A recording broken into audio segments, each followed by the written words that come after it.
Jai Hind. Today's lecture we will draw state diagram and state table by using Mealy type and Murray type finite state machine for given sequence. We have given this question. Draw the state diagram and state table for Mealy type or Murray type sequence detector to detect the given sequence 110. We have to draw state diagram and state table by using Mealy type or Murray type. First, I will differentiate between Mealy type and Murray type. In the case of Mealy type sequential circuit, the output depends upon present state and present inputs. Present state क्या होता है? At a time जो data flip flop में store होता है उसको present state बोला जाता है. In the case of Murray type, output depends on present state only. पहले Mealy type से स्टेट डायग्राम और स्टेट टेबल बनाते हैं. तो बच्चों सीक्वेंस डिटेक्टर क्या होता है? This is a block diagram of sequence detector. Sequence detector में बिट वाइज बिट हम इनपुट एंटर करते हैं. फॉर एग्जांपल ये इनपुट्स हैं.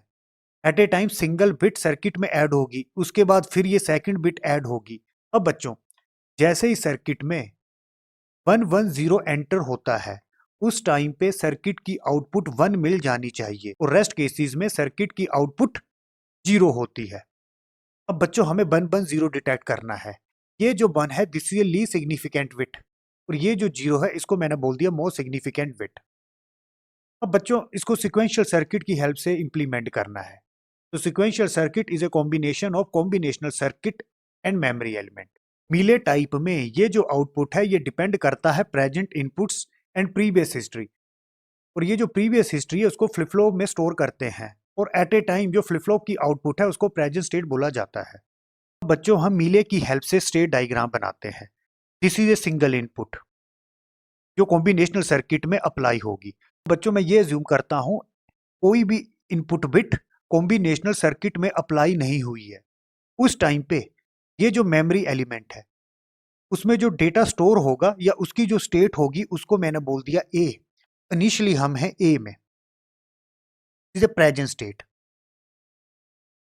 या मैं ए को क्या बोल सकता हूं स्टार्टिंग.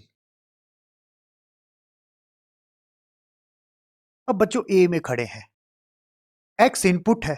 सीक्वेंस डिटेक्टर में क्या होता है at a time single input circuit में ऐड होगी तो एक्स की वैल्यू 0 हो सकती है या फिर 1. तो बच्चों मैं किसको लूंगा जो डिजायर्ड इनपुट है. फॉर एग्जांपल मुझे चाहिए 1, मुझे डिटेक्ट किसको करना है 110 को. इसको मैं एलएस भी लेता हूं, इसको मोस्ट सिग्निफिकेंट. इनिशियली स्टेट है ए, अभी तक कोई भी इनपुट बिट अप्लाई नहीं की है. फिर जैसे ही 1 अप्लाई करते हैं. अब बच्चों क्या 1 डिजायरेबल बिट है? यस 1 डिजायरेबल बिट है, मुझे डिटेक्ट करना है 110. तो मैं क्या बोलूंगा ए में खड़े हैं, जैसे ही एक्स में 1 अप्लाई करते हैं तो जो नेक्स्ट स्टेट है ये चेंज हो गई बी में. ए में खड़े हैं, for example present state A है, जैसे ही एक्स में 1 अप्लाई करते हैं नेक्स्ट स्टेट क्या मिली बी. तो मैं यहां पर लिख रहा हूं ए मतलब स्टार्टिंग, बी स्टेट कब मिलेगी जब इनपुट में 1 अप्लाई करेंगे. अब बच्चों 1 अप्लाई किया, आउटपुट क्या मिलेगी 0. आउटपुट 1 कब मिलेगी जब 110 डिटेक्ट होगा तो आउटपुट मिलेगी 0. तो आउटपुट को मैंने लिख दिया नीचे, this is input this is output. अब बच्चों इनपुट 1 के लिए चेक कर लिया, प्रेजेंट स्टेट ए है. अब सेकंड पॉसिबल कॉम्बिनेशन इनपुट 0 के लिए चेक करते हैं, मतलब ए में खड़े हैं इनपुट 0 अप्लाई किया. अब बच्चों क्या 0 डिजायरेबल इनपुट है? नहीं है, स्टार्टिंग 1 चाहिए. तो मैं क्या बोलूंगा अगेन नेक्स्ट स्टेट ए ही रहेगी, मतलब स्टार्टिंग स्टेट ही रहेगी. तो मैं क्या बोलूंगा ए में खड़े थे, अगर इनपुट अप्लाई किया 0, आउटपुट क्या रहेगी 0 ही रहेगी और नेक्स्ट स्टेट ए. तो सिंपली आप बोलोगे ए में खड़े हैं, जैसे ही अगर 0 अप्लाई कर देते 0 नहीं चाहिए था तो अगेन रीस्टार्ट हो जाएगा, मतलब सर्किट स्टार्टिंग स्टेट में चला जाएगा और स्टार्टिंग स्टेट क्या था ए, मतलब एक तरह से रीस्टार्ट हो गया. अब बच्चों मैं साथ में स्टेट टेबल भी कंप्लीट करूंगा. ये प्रेजेंट स्टेट है, ये नेक्स्ट स्टेट है, this is input combination. Single input है तो इनपुट की वैल्यू 0 हो सकती है 1. दिस इज आउटपुट, जब x में 0 लेंगे या x में 1 लेंगे आउटपुट क्या मिलेगी. इनिशियली प्रेजेंट स्टेट था a, इनपुट 0 अप्लाई किया तो नेक्स्ट स्टेट क्या मिली ए ही, और आउटपुट क्या मिला बच्चों देखो ये आउटपुट जी. इसी तरह से अगर इनपुट 1 अप्लाई करते नेक्स्ट स्टेट मिली बी, और इस केस में आउटपुट क्या मिला, 0। अब बच्चों मैं बी में खड़ा हूं, प्रेजेंट स्टेट है बी। अब दोनों केस देखते हैं। फॉर एग्जाम्पल यहाँ पर बी है, इनपुट 0 भी हो सकती है, 1 भी हो सकती है, पर मैं कंसीडर करूंगा डिजायरेबल इनपुट, वो क्या चाहिए, 1। फॉर एग्जाम्पल हम बी में खड़े हैं, बी में कब होंगे, अगर इनपुट में पहले 1 अप्लाई किया होगा और एक्स में अप्लाई किया 1। तो मतलब बच्चों इनपुट सीक्वेंस क्या अप्लाई हुई, बी में कैसे पहुंचेंगे अगर इनपुट पहले 1 अप्लाई की होगी, बी में है और एक्स में क्या अप्लाई किया, 1। अब बच्चों 1 1 क्या ये डिजायरेबल है, यस ये डिजायरेबल है, मुझे 1 1 0 डिटेक्ट करना है, तो इस 1 1 को मैं यूज करूंगा। तो 1 1 मतलब नेक्स्ट स्टेट चली गई सी, सी में कब पहुंचेंगे, जब इनपुट में क्या अप्लाई किया होगा, 1 और यहां पर 1। और बच्चों आउटपुट क्या मिलेगी, आउटपुट अगेन 0, आउटपुट 1 मिलेगी जब 1 1 0 अप्लाई होगा। तो सिंपली सी में कब पहुंचेंगे, जब इनपुट में 1 1 अप्लाई करेंगे, इनपुट में लास्ट 2 बिट्स 1 1 अप्लाई करेंगे। अब बच्चों बी में 1 के लिए चेक कर लिया, अब 0 के लिए चेक करते हैं। हम बी में खड़े हैं, अगर प्रेजेंट इनपुट 0 अप्लाई कर देते, मतलब बी में कैसे पहुंचेंगे अगर इनपुट में लास्ट में 1 अप्लाई किया है और आगे हमने ले लिया 0। बच्चों क्या ये 1 0 डिजायरेबल है, नहीं है, ये 1 0 डिजायरेबल नहीं है। ओवरलैपिंग अलाउड है, क्या इस 0 को मैं यूज कर सकता हूं, नहीं कर सकता, यहां तो या तो 1 चाहिए या 1 1, तो 0 को भी यूज नहीं कर सकते। तो बच्चों क्या होगा, तो बच्चों बी में खड़े हैं, तो बच्चों प्रेजेंट स्टेट बी है, जैसे एक्स में 0 अप्लाई किया तो इनपुट कॉम्बिनेशन बना 1 0, दिस इज नॉट डिजायरेबल। तो अगेन बी में खड़े हैं, जैसे ही 0 अप्लाई करते तो अगेन ये ए स्टेट में चला जाएगा, मतलब स्टार्टिंग, एक तरह से आप बोल दो री स्टार्ट। तो मतलब इनपुट में बी में खड़े थे, इनपुट 0 अप्लाई किया तो आउटपुट अगेन 0 ही मिलेगा। अब बच्चों यहां तक हमने देख लिया, तो सिंपली बच्चों बी में खड़े थे, एक्स में 0 अप्लाई करते तो नेक्स्ट स्टेट मिली ए, आउटपुट अगेन 0। बी में है, अगर इनपुट में 1 अप्लाई करते तो नेक्स्ट स्टेट मिलनी थी सी और आउटपुट अगेन 0। अब बच्चों मैं खड़ा हूं सी में, सी में कैसे पहुंचेंगे अगर लास्ट बिट्स होंगी 1 1। अगेन यहां पर 2 पॉसिबल कॉम्बिनेशन हो सकते हैं, 0 या फिर 1। मैं किसको लूंगा, जो डिजायरेबल इनपुट है, मैंने ले लिया 0। आप 1 भी ले सकते हो, आपको दोनों केस करने होते हैं, पर मैं किसको प्रेफरेंस करता हूं, जो डिजायरेबल इनपुट है, ये है 0। तो बच्चों मैं ये जूम करता हूं, एक्स में अप्लाई किया 0, तो सिंपली एक्स में अप्लाई किया 0। अब बच्चों 1 1 0, यही तो मुझे डिटेक्ट करना है। तो सिंपली बच्चों सी में खड़े हैं, अगर एक्स में 0 अप्लाई करते तो 1 1 0 की डिटेक्शन हो चुकी है, अब आउटपुट तो मिलेगी 1। अब नेक्स्ट स्टेट क्या यूज करनी है, अब बच्चों 1 1 0 डिटेक्ट कर लिया, ओवरलैपिंग अलाउड है, क्या इस 0 या प्रीवियस बिट्स को मैं यूज कर सकता हूं, नहीं कर सकता, यहां पर क्या चाहिए 1 या फिर 1 1, तो प्रीवियस बिट्स को हम यूज नहीं कर सकते। तो मैं सी में खड़ा हूं, जैसे ही एक्स में 0 अप्लाई करते आउटपुट तो मिलनी थी 1, अब इस 0 को यूज नहीं कर सकते, अगेन सर्किट फिर रीस्टार्ट हो जाएगा, मतलब इनिशियल स्टेट ए में चला जाएगा। तो सी में खड़े थे, जैसे इनपुट 0 अप्लाई किया बच्चों आउटपुट तो मिलेगी 1। 1 क्यों मिलेगा, 1 1 0 डिटेक्ट हो चुका है। तो मैंने क्या लिखा, सी में थे, एक्स में 0 अप्लाई किया, नेक्स्ट स्टेट मिली ए, आउटपुट हो चुकी है एक्स 0 पे 1। अब बच्चों दूसरा केस देख लेते हैं, सी में खड़े हैं, मतलब 1 1, अगर इनपुट 1 अप्लाई करते, अब बच्चों नेक्स्ट स्टेट क्या मिलेगी, डिटेक्ट तो हमें करना है 1 1 0, पर यहां पर है 1 1 1, मतलब आउटपुट तो 0 मिलेगी। पर बच्चों इन 2 1 को मैं यूज कर सकता हूं, ओवरलैपिंग अलाउड है, यहां चाहिए 1 1 0, तो ये 2 1 मैं यूज कर सकता हूं। तो नेक्स्ट स्टेट क्या मिलेगी, सी देखो 1 1, तो मतलब इसी तरह से रहे, सी में खड़े हैं, अगर इनपुट 1 अप्लाई करते आउटपुट तो 0 रहनी थी, पर नेक्स्ट स्टेट मिलनी थी सी, सी क्यों मिली, 1 1 1 है, पर इन 2 1 को मैं यूज कर सकता हूं। बच्चों आप देख लो, बच्चों सी में खड़े हैं, अगर इनपुट में 1 अप्लाई करते तो नेक्स्ट स्टेट क्या मिली, सी ही मिली, और आउटपुट। तो this is a state diagram and state table if we have to implement sequence detector to detect given sequence 110 by using Mealy type finite state machine। अब बच्चों एक example देखते हैं। फॉर एग्जांपल मेरे पास input sequence इस तरह से आई 10101, मतलब पहले 1 एंटर हुआ, फिर 0 एंटर होगा, फिर 1 एंटर होगा। तो after 1 2 3 4 5, after 5 bits what is the output and next state, अब वो मैं स्टेट डायग्राम के थ्रू देखूंगा। तो बच्चों इनिशियली अभी प्रोसेस स्टार्ट हुआ, अभी मतलब कोई भी इनपुट बिट एंटर नहीं की है, तो स्टार्टिंग कहां से हुई, ए। इनिशियली एंटर क्या हुआ, 1।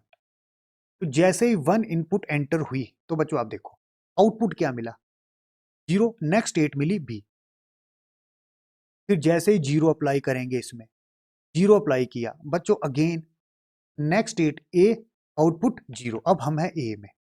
फिर जैसे ही थर्ड 1 अप्लाई किया, अगेन इनपुट 1 अप्लाई की, नेक्स्ट स्टेट अगेन बी मिलेगी, आउटपुट 0। अब बच्चों फोर्थ बिट देखते हैं कि जैसे ही 0 अप्लाई किया, मतलब ये बी में खड़े 1 अप्लाई कर सकते हैं, 0 अप्लाई कर सकते हैं, हमने अप्लाई किया 0, मतलब 0 अप्लाई किया, अगेन नेक्स्ट स्टेट ए ही रहेगी, आउटपुट 0। फिफ्थ में देख लेते हैं 1, जैसे 1 अप्लाई किया तो नेक्स्ट स्टेट बी, आउटपुट 0। अब बच्चों एक और केस देख लेते हैं, अगर यहाँ पर होता 1 0, अब ये 1 अप्लाई, मतलब ये 1 अप्लाई किया तो नेक्स्ट स्टेट क्या मिली, सी, आउटपुट 0। अब बच्चों फिर जैसे ही 0 अप्लाई किया इनपुट 0, देखो दिस 1, अब बच्चों आउटपुट यहां पर मिल जाएगी 1, सीक्वेंस डिटेक्ट हो गई 110, पर नेक्स्ट स्टेट क्या मिलेगी, ए, मतलब फिर से रीस्टार्ट हो जाएगा। इसी तरह से बच्चों ये आपको सीक्वेंस दी है, अगर इस सीक्वेंस को आपने मूरे टाइप फाइनाइट स्टेट के थ्रू इंप्लीमेंट करना है तो स्टेट डायग्राम और स्टेट टेबल कैसे बनेंगे उसको देखते हैं। पूरे टाइम में क्या होता है, जो आउटपुट होती है प्रेजेंट स्टेट्स पे ही डिपेंड करती है। तो बच्चों इनिशियली हम ये ज्यूम करते हैं अभी कोई भी इनपुट बिट सर्किट में एंटर नहीं की है, 110 हमें डिटेक्ट करना है। तो बच्चों 1 मतलब इसको मैं लीस्ट सिग्निफिकेंट ले रहा हूँ, इसको मोस्ट सिग्निफिकेंट। अब इसका क्या मतलब है, फॉर एग्जाम्पल बच्चों ये सीक्वेंस दी है मुझे 1011, ये सर्किट में एंटर करती है,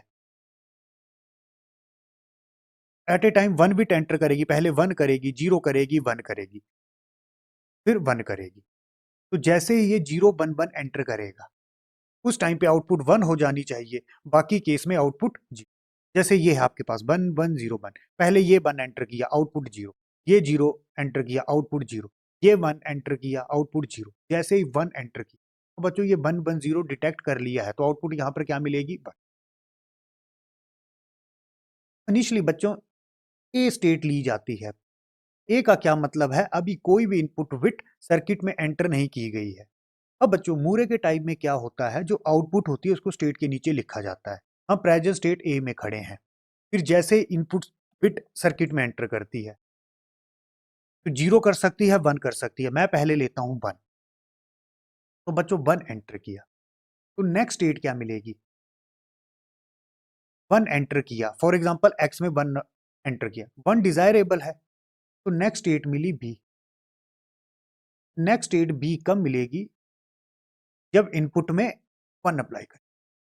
तो बच्चों लिखते कैसे, ए में खड़े हैं, इनपुट में अप्लाई किया 1, नेक्स्ट स्टेट मिली बी, और आउटपुट जो होती है और आउटपुट मिलेगी 0, आउटपुट को इस स्टेट के नीचे लिखा जाता है। पूरे के केस में आउटपुट स्टेट के नीचे लिखी जाती है और एक गिवन प्रेजेंट स्टेट। अब कोई भी पॉसिबल इनपुट अप्लाई करो, जैसे यहां सिंगल इनपुट थी, आप 0 अप्लाई कर सकते हो, है 1। दोनों केस में आउटपुट सेम रहनी चाहिए। 1 के लिए चेक किया, आउटपुट 0, अब 0 के लिए भी चेक करेंगे तो आउटपुट 0 ही रहनी चाहिए। इसी तरह से बच्चों अगर 0 अप्लाई कर देते, एक्स में 0 अप्लाई करते, अब बच्चों 0 क्या डिजायरेबल है, नहीं है, डिजायरेबल क्या है, फर्स्ट बिट 1। तो इस केस में नेक्स्ट स्टेट ए ही रहेगी, इनपुट 0 अप्लाई किया, आउटपुट यहां पर लिख लिया, तो ए में खड़े हैं। अब 1 अप्लाई करो या 0 अप्लाई करो, नेक्स्ट स्टेट डिफरेंट हो सकती है, पर दोनों के केस में आउटपुट सेम रहेगी, जैसे यहां पर 0 रही। ये मूरे की कंडीशन है। तो बच्चों प्रेजेंट स्टेट मैंने जूम किया ए, इनपुट एक्स में 0 अप्लाई किया, नेक्स्ट स्टेट अगेन ए, एक्स में 1 अप्लाई किया, नेक्स्ट स्टेट बी, आउटपुट दोनों के लिए सेम रहेगी। ए में खड़े हो, 0 अप्लाई करो या 1 अप्लाई करो, आउटपुट 0 ही रहेगी। तो यहां पर लिख दिया 0। अब बच्चों बी में खड़े हैं, प्रेजेंट स्टेट बी कब होगी? जब लास्ट बिट 1 अप्लाई की होगी। बच्चों यहां भी दो पॉसिबल कॉम्बिनेशन है, 0 हो सकता है या फिर 1 एक्स में। मैं पहले किसको चेक करूंगा? इस 1 को चेक करूंगा। फॉर एग्जाम्पल बी में खड़े हैं, इनपुट 1 अप्लाई किया, अभी 1 1 है। अब बच्चों क्या ये डिजायरेबल सीक्वेंस है 1 1? यस, 1 1 तो डिजायरेबल है, हमें तो डिटेक्ट करना है 1 1 0। तो नेक्स्ट स्टेट क्या मिलेगी? इसको मैंने बोल दिया सी। सी कब मिलेगी? जब इनपुट में 1 1 अप्लाई करेंगे। तो बच्चे ये मैं लिख दिया। सी कब मिलेगी? जब इनपुट में 1 अप्लाई। अगेन आउटपुट क्या रहेगी? 0 ही रहेगी। आउटपुट 1 तब होगी जब 1 1 0 अप्लाई होगा। बच्चों यहां पर मैंने आउटपुट इसके नीचे लिख दिया 0। अब बच्चों 1 के लिए चेक कर लिया, 0 के लिए चेक करते हैं। बी में खड़े हैं, दैट इज 1 और 0 अप्लाई करते हैं। अब बच्चों यहां देखो 1 0 चाहिए, तो हमें 1 1 है, यहां 1 0। इस 0 को मैं नेक्स्ट टाइम भी यूज नहीं कर सकता, तो अगेन इनिशियल स्टेट में चला जाएगा ए में। एक तरह से आप बोल दो रीस्टार्ट हो गया सर्किट। बी में खड़े हैं, अगर इनपुट 0 अप्लाई करते तो नेक्स्ट स्टेट मिलनी थी ए और आउटपुट तो 0 ही रहनी थी। तो आप देख सकते हो बी में खड़े हो, अब 1 अप्लाई करो या 0 अप्लाई करो, आउटपुट सेम रहती है मोरे के केस। तो बच्चों बी में खड़े हैं, अगर इनपुट में 0 अप्लाई करते तो नेक्स्ट स्टेट ए, अगर 1 अप्लाई करते तो नेक्स्ट स्टेट सी, और आउटपुट दोनों के केस में 0। इसी तरह से बच्चों में सी में खड़ा हूं, सी में कैसे पहुंचूंगा? अगर इनपुट में अप्लाई करते 1 1। अब बच्चों इनपुट्स में क्या अप्लाई कर सकते हैं? 0 या फिर 1। अब बच्चों मूरे के केस में आपको याद रखना है कि यहाँ पे एक्स्ट्रा स्टेट ऐड करते हैं। उसका रीजन क्या होता है मैं आपको बताता हूं। जैसे 1 1 है, 0 अप्लाई कर सकते हैं 1, मैंने अप्लाई किया 0 क्योंकि मुझे 1 1 0 चाहिए। तो बच्चों आप तो बोल दोगे आउटपुट क्या मिलेगी? 1। आउटपुट 1 क्यों मिलेगी? डिटेक्ट कर लिया। सेम अगर मैं 1 अप्लाई करता, 1 1 1, इस केस में सीक्वेंस डिटेक्ट करनी थी 1 1 0, यहां पर मिला 1 1 1, तो मैं बोलूंगा आउटपुट 0। पर मूरे के केस में क्या होता है? मैं सी में खड़ा हूं, अगर इनपुट में 0 अप्लाई करूं या इनपुट में 1 अप्लाई करूं, आउटपुट सेम रहनी चाहिए। पर बच्चों यहां पर आउटपुट डिफरेंट हो जाती है। फॉर एग्जांपल 1 1 में खड़े हैं सी में, जब आप 0 अप्लाई करोगे आउटपुट 1 मिलेगी, जब आप 1 अप्लाई करोगे आउटपुट 0 मिलेगी। पर मूरे के केस में ये आउटपुट सेम रहनी चाहिए। तो बच्चों उसको अवॉइड करने के लिए हम एक नई स्टेट ऐड कर देते हैं मूरे के केस में, उसको मैंने बोल दिया डी। तो डी कब मिलेगी ये आपको ध्यान रखना है। मुझे 1 1 0 डिटेक्ट करना था, 1 1 0, आउटपुट मिलनी चाहिए थी 1। अब बच्चों आउटपुट चाहिए थी 1, पर मैंने इसके नीचे लिख दिया आउटपुट 0। ये स्टेप आपने याद रखना। डी स्टेट कब मिली? जब अप्लाई क्या किया? जो हमें डिजायरेबल सीक्वेंस 1 1 0, यहां पर लिख दिया 0। इसी तरह से बच्चों 0 के लिए चेक कर लिया, 1 के लिए चेक करते हैं। 1 मतलब दिस 1। सी में कैसे पहुंचे? 1 1। अगर इनपुट में 1 अप्लाई करते, दूसरा पॉसिबल कॉम्बिनेशन 1 1 1। बच्चों क्या ये डिजायरेबल है? नहीं है, तो आउटपुट मिलेगी 0, तो नीचे लिख दिया आउटपुट 0। अब बच्चों ये जो 2 1 है, प्रीवियस 2 बिट्स हैं, इसको मैं नेक्स्ट स्टेप के लिए यूज कर सकता हूं। ओवरलैपिंग अलाउड है, मुझे डिटेक्ट करना है 1 1 0। इन 1 1 को तो मैं यूज कर सकता हूं। तो ये 1 1 कहां पर है? सी में, मतलब यहीं पर ही रहे। सी में खड़े हैं, अगर इनपुट 1 अप्लाई करते तो नेक्स्ट स्टेट सी ही रहनी थी। तो नेक्स्ट स्टेट सी कैसे रही? सी में खड़े हैं, अगर 1 अप्लाई करते, सी में कैसे पहुंचेंगे? 1 1। अगर 1 अप्लाई करते, चेक तो करना है 1 1 0, आउटपुट तो 0 ही रहेगी, तो इसलिए सी के नीचे आउटपुट 0 ही लिखी है। तो बच्चों ये जो 2 1 है, लास्ट के 2 बिट नेक्स्ट स्टेप के लिए यूज कर सकते हैं, क्योंकि हमें 1 1 0 डिटेक्ट करना है। तो 1 1 मतलब सी, तो ये सी में ही रहे। अब बच्चों इस डी का एडवांटेज क्या रहेगा? अब बच्चों आप देख लो सी है, आप 0 अप्लाई करो या 1 अप्लाई करो, आउटपुट 0 ही रहेगी। और ये क्यों हुआ? जब हमने एक एक्स्ट्रा स्टेट ऐड की। अब बच्चों डी में खड़े हैं, डी में कैसे खड़े होंगे? 1 1 0। जैसे ही 1 1 0 है, तो बच्चों सीक्वेंस टू डिटेक्ट हो गई है। एक बात तो क्लियर है, अब आउटपुट 1 ही रहेगी। डी में खड़े हैं, 1 1 0 डिटेक्ट हो चुका है, अब आउटपुट 1 ही रहेगी। तो नेक्स्ट स्टेट देखते हैं बच्चों, आउटपुट 1 नहीं रहेगी तो मैंने पहले 1 लिख दिया। हम डी में खड़े हैं, 0 अप्लाई करो या 1 अप्लाई करो, आउटपुट तो 1 ही रहनी है। तो बच्चों सी के लिए मैं लिख लेता हूँ केस पहले। सी में खड़े थे, प्रेजेंट इनपुट 0 अप्लाई करते तो नेक्स्ट स्टेट क्या मिलनी थी, डी, और साथ में आउटपुट ये आउटपुट जी। इसी तरह से अगर 1 अप्लाई करते तो नेक्स्ट स्टेट सी मिलनी थी और ये आउटपुट 0। अब बच्चों डी के लिए देखते हैं, डी कैसे मिलेगी, जब 1 1 0 अप्लाई करेंगे, 1 1 0 और आउटपुट 1 रहेगी। अब चाहे आप 0 अप्लाई करो या 1 अप्लाई करो, मैंने लिख भी दिया।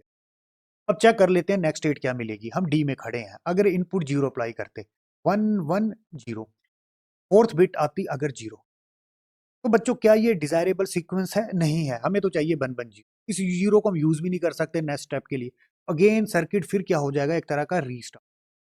इनपुट क्या अप्लाई किया, 0, तो मैं क्या बोलूंगा, डी में खड़ा हूं, इनपुट 0 अप्लाई करते तो नेक्स्ट स्टेट ए मिलनी है और आउटपुट 1 रहेगी जो लिख दिया है।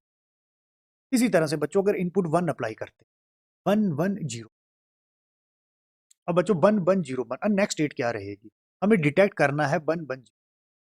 अब यहाँ पर है 1 1 0 1, पर बच्चों इस 1 को मैं नेक्स्ट स्टेप के लिए यूज कर सकता हूँ, ओवरलैपिंग अलाउड है। तो 1 कहां पर है, B, simply D to B चले जाएगा।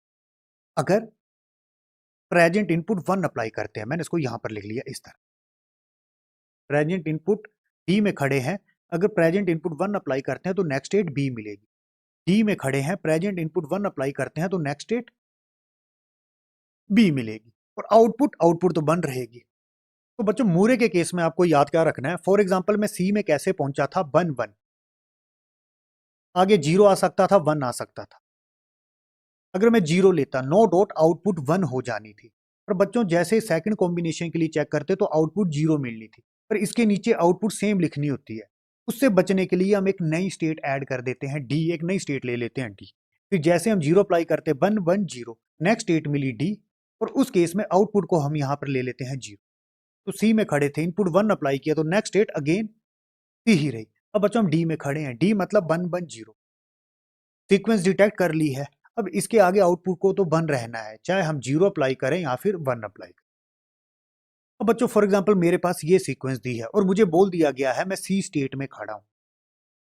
आफ्टर अप्लाइंग दिस सीक्वेंस मुझे आउटपुट और नेक्स्ट स्टेट बतानी है, तो मैं कैसे बताऊंगा, मैं स्टेट डायग्राम के थ्रू बता सकता हूं। मैंने ये ज्यूम किया है कि मैं कहां पर खड़ा हूं, प्रेजेंट स्टेट सी में, जो फ्लिप फ्लॉप में डेटा स्टोर है वो क्या है, सी। अब बच्चों जैसे ये 1 अप्लाई होगा, अब देखो 1 अप्लाई होगा, नेक्स्ट स्टेट अगेन सी ही रही और आउटपुट 0। फिर जैसे ये 1 अप्लाई होगा, अगेन यहीं पर ही घूमेगा, present input 1, next state again आगे सी ही। बच्चों जैसे ये 0 अप्लाई होगा, नेक्स्ट स्टेट चली जाएगी डी और आउटपुट यही 0 रहेगी। फिर जैसे ये 1 अप्लाई होगा, मतलब ये 1 जैसे ही अप्लाई हुआ, नेक्स्ट स्टेट तो हो जाएगी बी, पर आउटपुट मिल जाएगी 1। अब मैं बी पे खड़ा हूं, फिर जैसे ये 1 अप्लाई होगा इनपुट, बी 1 कहां है, मतलब दिस वन, नेक्स्ट स्टेट सी और आउटपुट 0। तो इन 5 बिट्स को अप्लाई करने के बाद नेक्स्ट स्टेट तो रहेगी सी और आउटपुट रहेगी 0।